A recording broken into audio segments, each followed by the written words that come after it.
Now, why do I put this gun in the #1 spot? I already have another video explaining why I'm a fanboy of a Glock 23 converted to 9mm.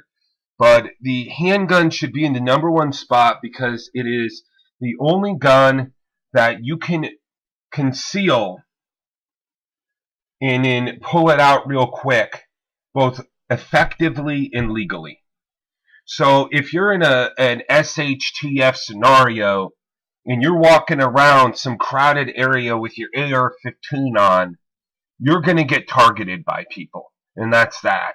So I always recommend you got your AR-15 in 2 pieces in a bug-out bag, and then that only comes out when it should come out, and your pistol is concealed carried, and you are trained to pull it out very quickly and use it effectively. So that's why that should be in the #1 spot. Also, it's going to be the gun that you are 100% more, or probably 100 times, maybe a million times more likely to use than an AR-15. I mean, I don't know where you live, but you are in some backwoods area if you're walking around day in, day out carrying an AR-15. Most of us live in densely populated areas where your concealed carry gun is going to be the gun that never leaves your side, and you're only really going to have your AR-15 when things are going really bad. So I would recommend something like the Glock 23 or Glock 19, or something like, if you want to, the lowest I would recommend you going, the cheapest gun I'd say for the bare minimum would be the Smith & Wesson Shield. And I would personally do not like that. I personally prefer no thumb safety on mine, and something around the $300 range. This would be the cheapest I would recommend you go. Now, after you have your handgun department covered, you're going to want a modern sporting rifle. Now, this is going to be, these guns are very important to have because they do pretty much everything, all right? Because they have high magazine capacity and can go out to very considerably long distances and have considerable stopping power. And yes, 223 556 does have enough stopping power. So the other advantage to the AR-15, I got a whole video on it if you want to watch it, why I would take that over the AK. But if you see right here, you can separate the upper and lower receiver and then put the 2 halves into a bug-out bag and then go out like that and have your handgun ready to go. This gun recoils very little to where your whole family is going to be more comfortable using it than, say, something like a 12-gauge shotgun. And it's pretty lightweight, and yes, an AR-15 is reliable. No, the cheapest I would recommend, I would always recommend you get something like BCM, Daniel Defense, LWRC, a well-made Colt. But if you want to, the lowest I would recommend you go is something like a Smith & Wesson M&P Sport 2, which can be had for around, $500-600 mark.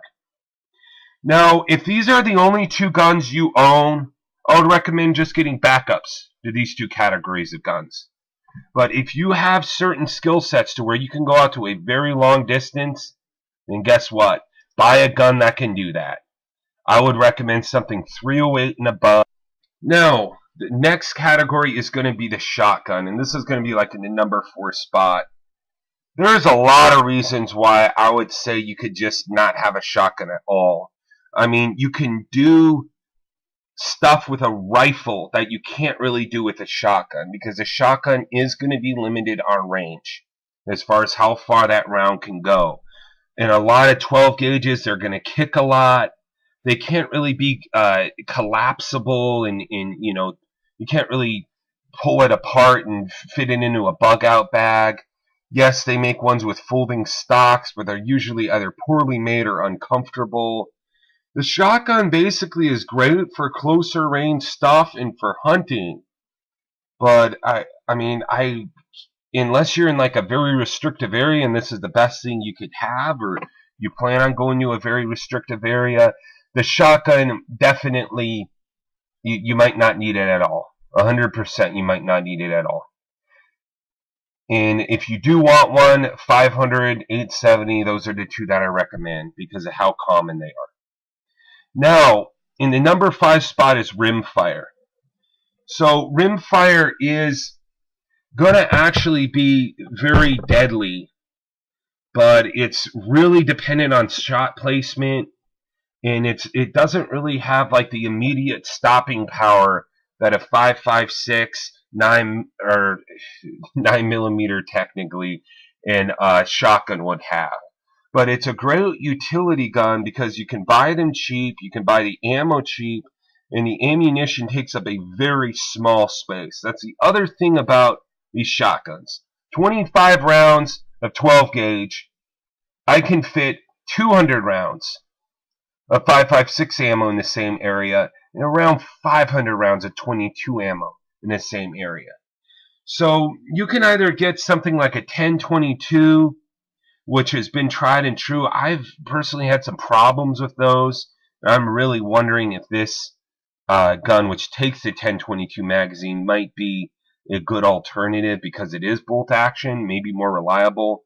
But something like a CMMG, something like this guy right here, I've seen people run this extremely reliably through their guns. It's great for training, for cheaper, and yes, it could help you in, I guess, a long-standing SHTF situation to conserve your other ammo like 5.56 and do maybe small game hunting and things like that with that 22. So that's all I got.